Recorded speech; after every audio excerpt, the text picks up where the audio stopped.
অবশেষে ইউক্রেন স্বীকার করে নিল দানিপ্রোপেট্রভস্ক দখল করেছে রাশিয়ান সেনা। রাশিয়ান সেনার আক্রমণ প্রতিহত করতে ব্যর্থ ইউক্রেন সেনাবাহিনী। দানিপ্রোপেট্রভস্কের পর এবার জাপোরিজকে দখলের দাবি রাশিয়ান সেনার।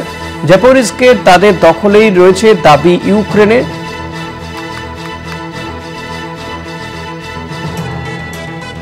দানিপ্রোপেট্রভস্কের পরে এবার জাপোরিজ সেটা দখলের দাবি, যদিও জাপোরিজকে তাদের দখলেই রয়েছে বলে দাবি করেছে ইউক্রেন। এই নিয়ে আমরা কথা বলবো। দুর্গাদাস বন্দ্যোপাধ্যায় রয়েছে নিউজরুম থেকে। দুর্গাদাস, দাবি পাল্টা দাবি চলছে, ঠিক সঠিক কি জানা যাচ্ছে এক্ষেত্রে?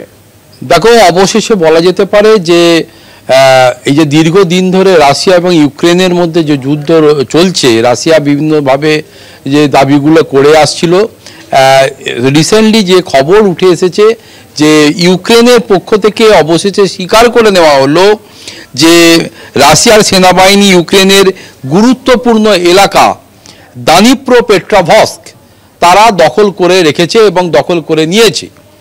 শুধু তাই নয়, দানিস রিভার ধরে আরও বলা যেতে পারে ইউক্রেনের আরও গভীরে অর্থাৎ আরও ভেতরে প্রবেশ করার পথে রয়েছে রাশিয়ান সেনাবাহিনী এবং তারা পূর্ণ শক্তি নিয়ে সেখানে কিন্তু আক্রমণ শানাচ্ছে এবং এই আক্রমণ প্রতিহত করতে সম্পূর্ণভাবে যে ব্যর্থ হয়েছে ইউক্রেন সেনাবাহিনী, সেটা কিন্তু ইতিমধ্যে ইউক্রেন সেনাবাহিনীর পক্ষ থেকেই স্বীকার করে নেওয়া হয়েছে যে তারা প্রতিরোধ গড়ে তুলতে ব্যর্থ হয়েছে।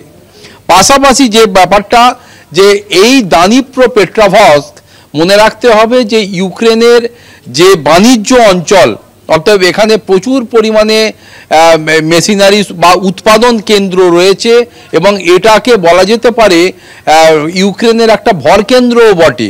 ফলে এই জায়গাটা দখলে চলে যাবার পর ইউক্রেন সামরিক শক্তির দিক থেকেও, যেহেতু এখানে প্রচুর অঞ্চল প্রচুর এখানে শিল্পাঞ্চলটিতে এই সামরিক বিভিন্ন দ্রব্য উৎপাদনের একটা বড় বড় কেন্দ্রগুলো রয়েছে এবং সেটাও রাশিয়ান সেনাবাহিনীর এই এলাকা দখলে চলে যাবার পর সেই উৎপাদন বন্ধ হয়ে যাবে, ব্যাহত হবে এবং রাশিয়ান সেনাবাহিনী সেটা করতে দেবে না বলেও তারা কিন্তু আশঙ্কা প্রকাশ করেছে।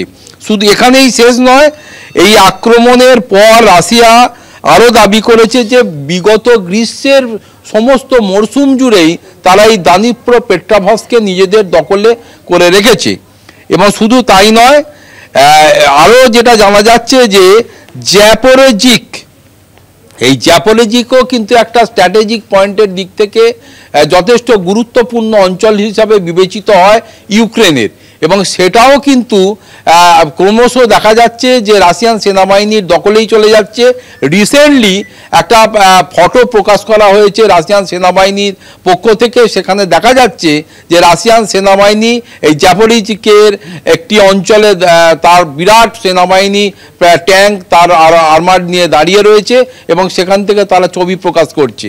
ফলে বোঝা যাচ্ছে যে দিন যত গড়াচ্ছে তত এই দানিপ্রোপেট্রভস্ক থেকে শুরু করে জাপোরিজ থেকে শুরু করে বিভিন্ন অঞ্চলগুলো যেভাবে একের পর এক রাশিয়ান সেনাবাহিনীর দখলে চলে যাচ্ছে, সেই রকম পরিস্থিতির মধ্যে দাঁড়িয়ে যদি এই ক্রমাগত যুদ্ধের ঝাঁজ রাশিয়া ক্রমশ বাড়াতে থাকে এবং রাশিয়ার সেনাবাহিনী ক্রমশ ইউক্রেনের অন্দরে প্রবেশ করতে থাকে, তাহলে আগামী দিনে ইউক্রেনের বিস্তীর্ণ অঞ্চল যে রাশিয়ার দখলে চলে যাবে এই বিষয়টা কিন্তু পরিষ্কার হয়ে যাচ্ছে অভিজ্ঞ মহলের কাছে।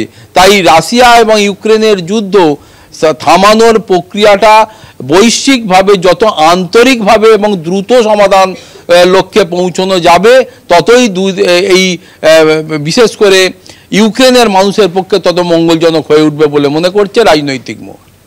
ধন্যবাদ দুর্গাদাস। কথা বলছিলাম আমাদের প্রতিনিধি দুর্গাদাস বন্দ্যোপাধ্যায়ের সঙ্গে। দুর্গাদাস যেমনটা জানাচ্ছিল যে ইউক্রেন স্বীকার করে নিয়েছে রাশিয়ান সেনাবাহিনী ইউক্রেনের গুরুত্বপূর্ণ এলাকা দানিপ্রোপেট্রভস্ক দখল করে দেওয়ার কথা।